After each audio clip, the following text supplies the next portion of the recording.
දන්නවද මේ අත් 12ක් තියෙන දෙවි කෙනෙක් ඉන්නවා කවුද? කතරගම දෙවියෝනේ.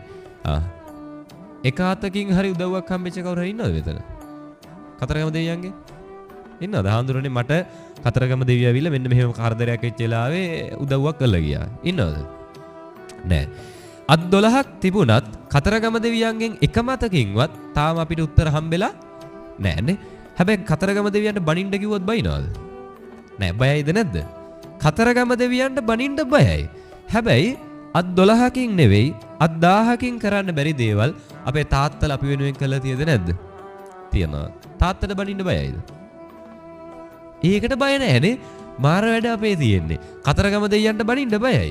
ඝන දෙවියන්ට බනින්න බයයි. හැබැයි අම්මට තාත්තට බනින්න බයක් නෑ. මතක තියාගන්න ඔය කතරගම දෙවියන්ට ඝන දෙවියන්ට එහෙම බනින්න අපි එකපාරක් දෙපාරක් හිතනවා නම් අපේ අම්මට තාත්තට එරෙහිව කතා කරන දසදහස් වාරයක් අපි හිතන්න ඕනේ. පැහැදිලිද?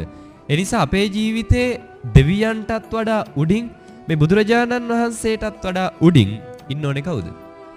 අම්මයි තාත්තයිනේ. ඒකනේ gedara budun කියලා කිව්වේ. හේතුව තමයි මේ අපිට බුදුහාමුදුරුවෝ පෙන්වුවේ කවුද? අපේ අම්මයි තාත්තයිනේ. අපිට ඔය හැම දෙවි කෙනෙක්ම පෙන්වුවේ කවුද? අම්මයි තාත්තයි. ඒ නිසා මතක තියාගන්න ජීවිතේ අපි අංක එකට ගරු කරන්න ඕනේ දෙන්නෙක් තමයි කවුද? අම්මයි තාත්තයි.